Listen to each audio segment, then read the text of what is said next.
Hello जी। नमस्कार, क्या हालचाल। मेरा नाम है धर्मेंद्र कुमावत और अपन डिस्कस कर रहे हैं पुष्पी पादपों में लैंगिक जनन। 12th क्लास की एनसीईआरटी का फर्स्ट चैप्टर है।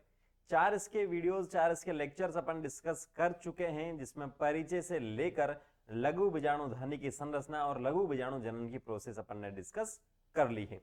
आई होप वो आपको समझ में आएगा। उसके साथ में मैंने एनसीईआरटी, हिंदी एनसीईआरटी में जो करेक्शन है उस टॉपिक में वो भी बताया था, जो बहुत ज्यादा इंपॉर्टेंट है, कभी भी पूछा जा सकता है। आज के सेशन में अपन स्टार्ट करेंगे, डिस्कस करेंगे परागकण, पोलन ग्रेन जिसे अपन कहते हैं। काफी इंपॉर्टेंट है और बहुत सारे क्वेश्चंस भी यहां से पूछे गए हैं, प्रीवियस ईयर क्वेश्चंस पेपर आप उठाकर देखते हैं तो ठीक है। लास्ट क्लास में अपन ने जो डिस्कस किया था उसको मैं फटाफट से 30 सेकंड में बता देता हूं, उसके बाद में बिना टाइम वेस्ट किए अपन ये स्टार्ट कर रहे हैं। लघु बीजाणु ध्वनि की एक स्ट्रक्चर थी, एक संरचना थी, जिसमें 4 कवरिंग थी, 4 परतें थी, ठीक है। और उसके केंद्र में क्या था, सजातीय उत्तकों, सजातीय कोशिकाओं का समूह था, जिसे बीजाणुजन उत्तक अपन ने कहा था।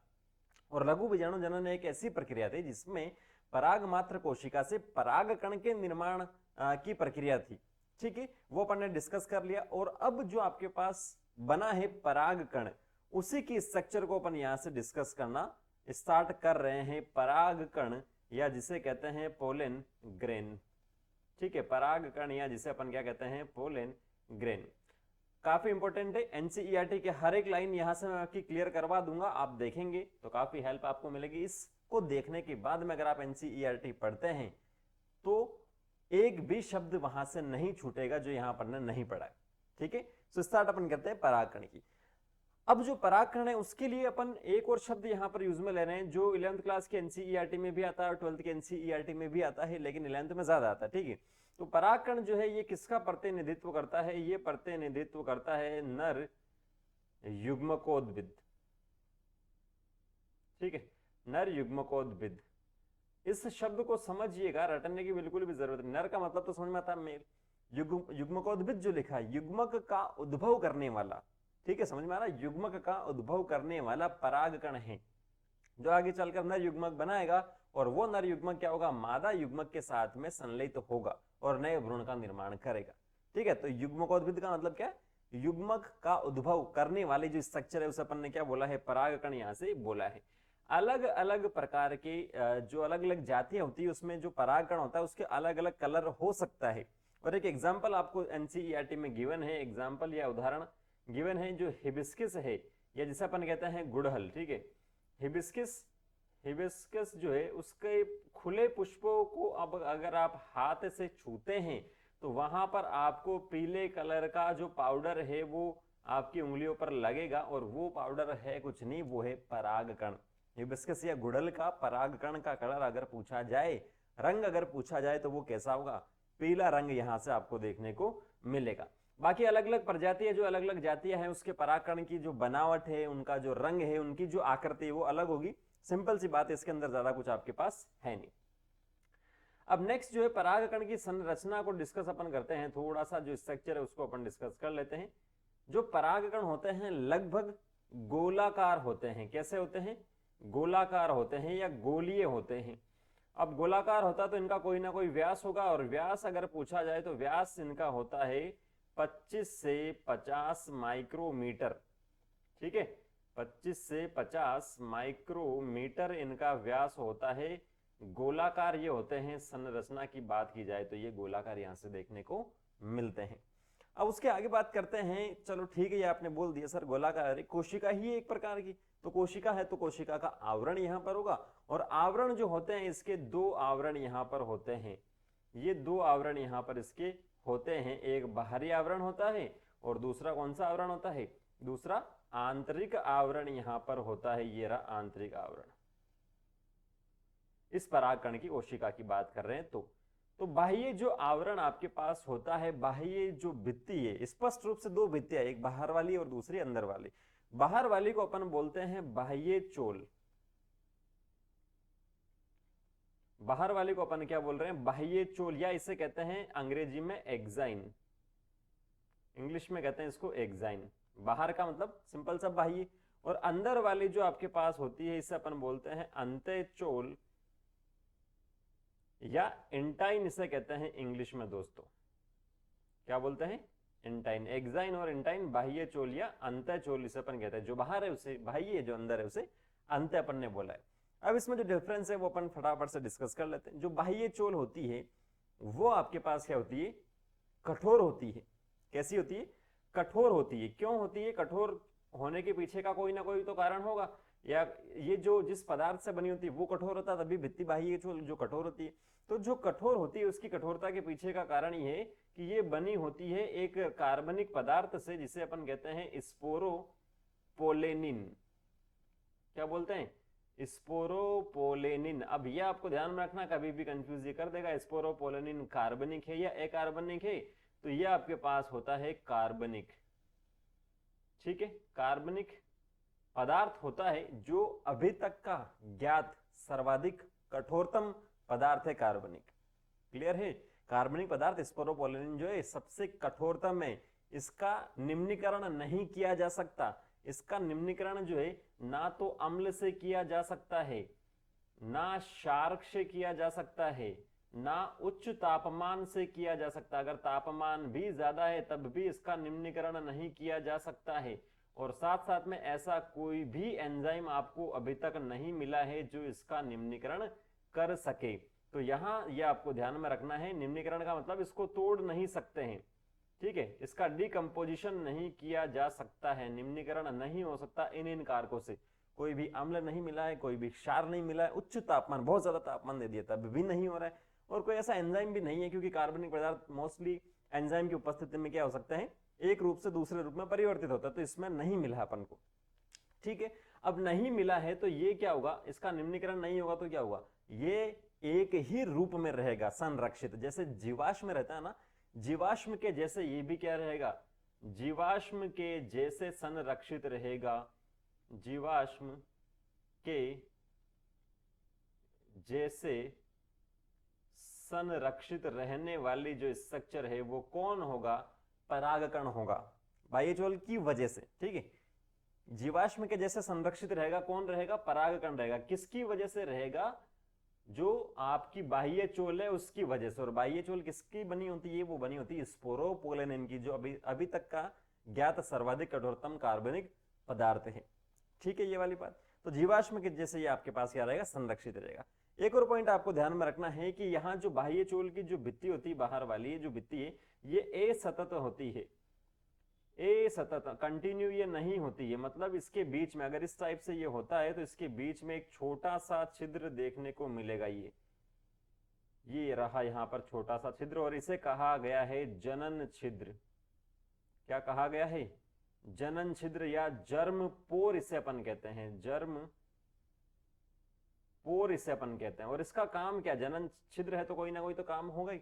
तो जब भी परागकण जो वर्तिकाग्र वाला हिस्सा है, जो स्त्री केसर पे सबसे ऊपर वाला पार्ट आता है, उसे कहते हैं वर्तिकाग्र, वहां पर जब जाता है तो एक नलिका का नाम सुना होगा, पराग नलिका, सुना होगा।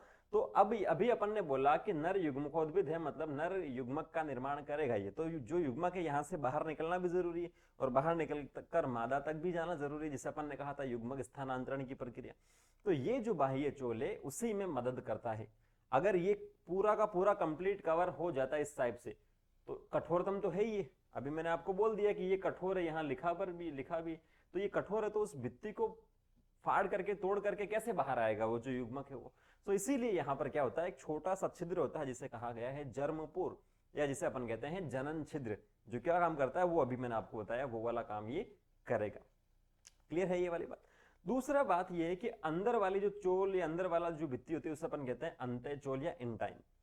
अब यहाँ कठोर लिखा, ये कठोर नहीं होती है। और ये बनी किसकी होती है, ये बनी होती है पेक्टोसेल्यूलोज, मतलब पेक्टिन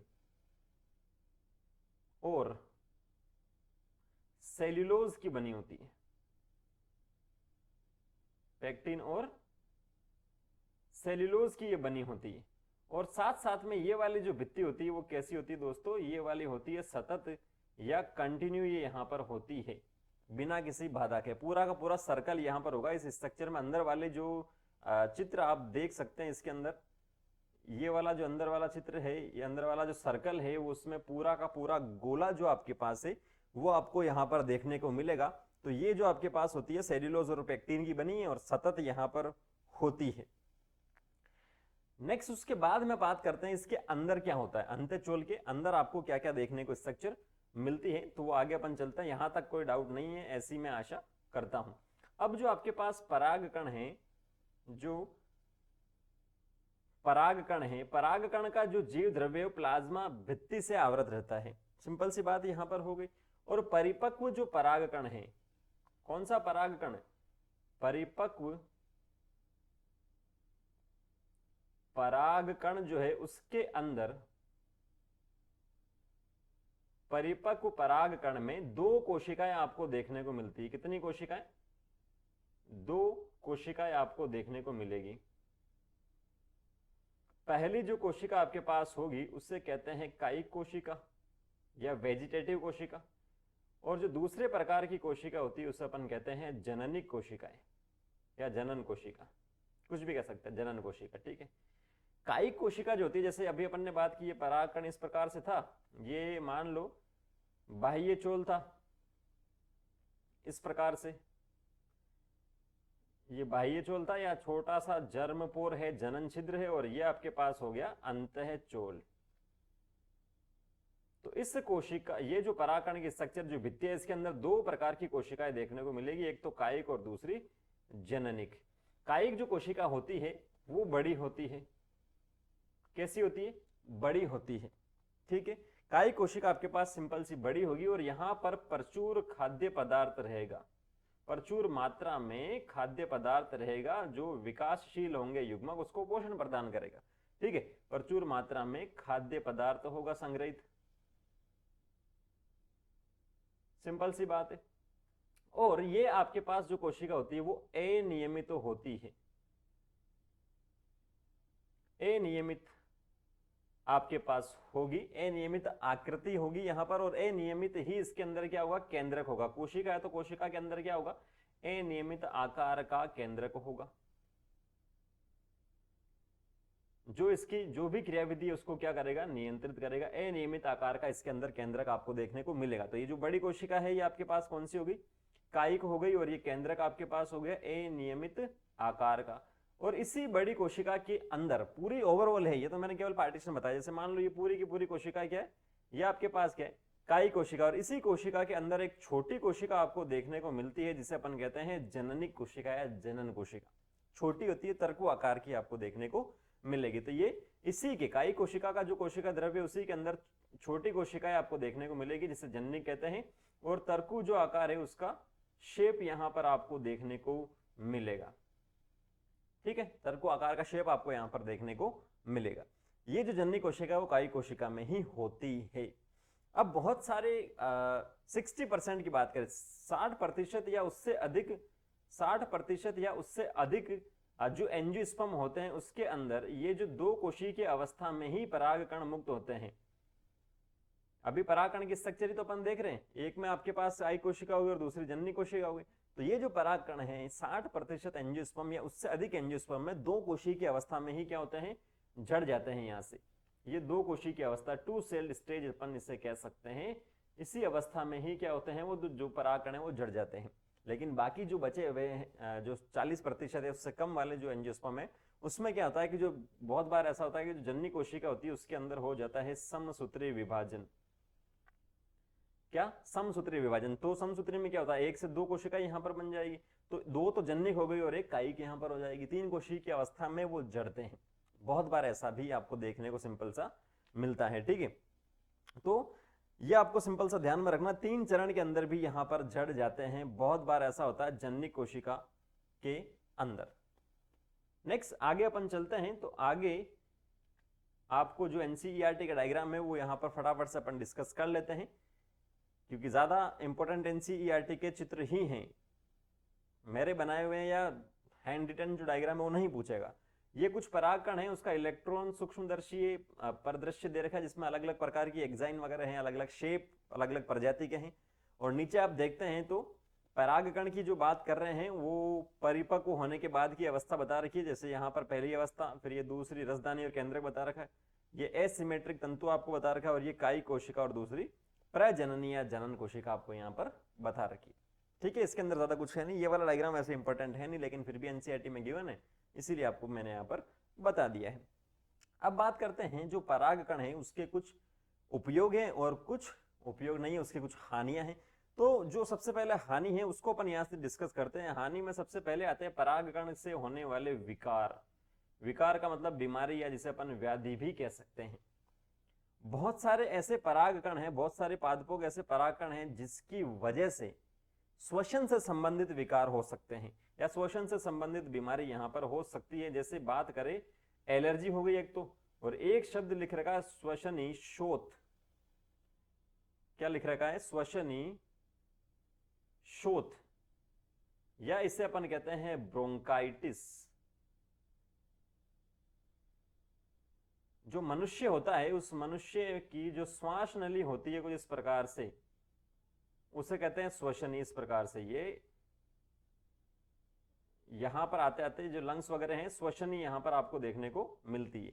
तो होता क्या है, जैसे मान लो ये पाइप है श्वसनी वाला, सामान्य पाइप है, अगर इसमें किसी प्रकार की सूजन आ जाती है तो ये पाइप ऐसा हो जाएगा, सूजेगा इस प्रकार से, और सूजेगा तो जो एक्सचेंज ऑफ गैसेज हो रहा है इसमें आसानी से होगा या इसमें आसानी से होगा? दिखती सी बात है, पहले वाले में आसानी से होगा।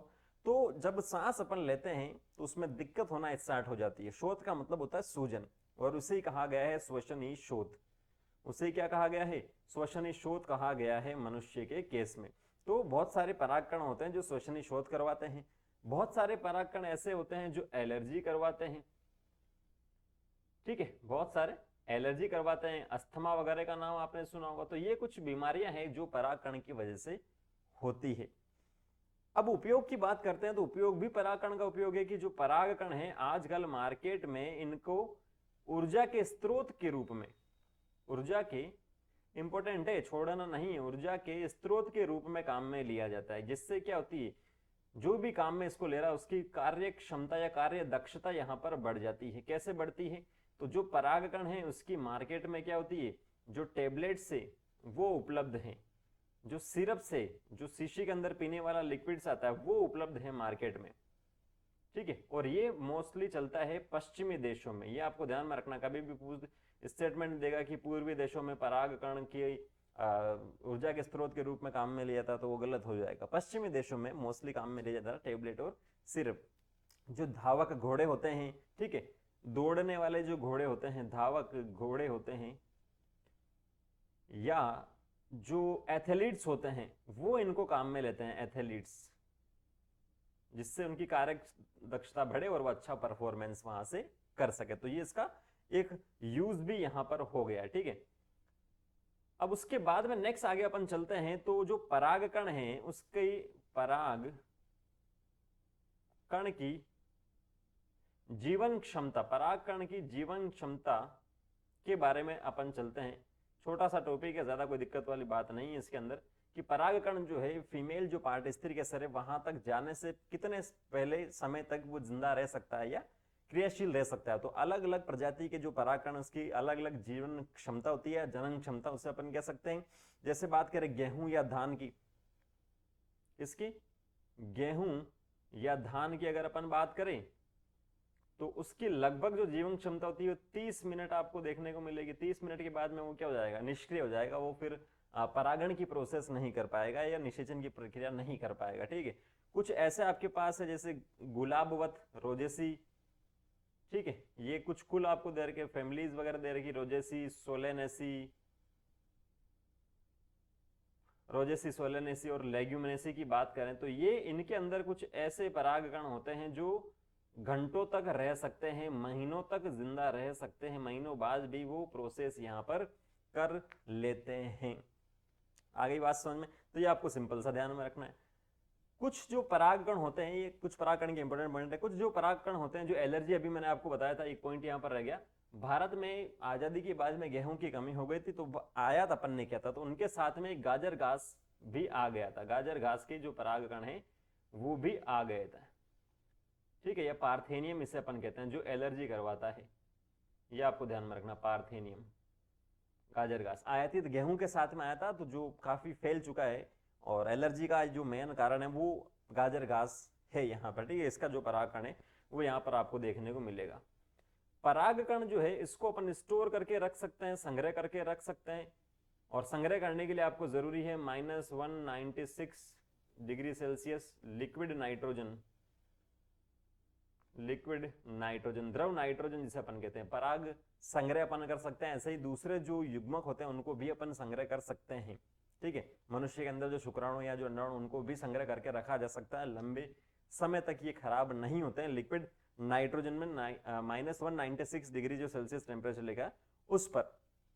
ठीक है, और ये जो पराग भंडार अपन कर रहे हैं ये काफी समय बाद में पराग केंद्र पर संग्रह रहते, काफी समय बाद में इनको वापस से अपन यूज में ले सकते हैं।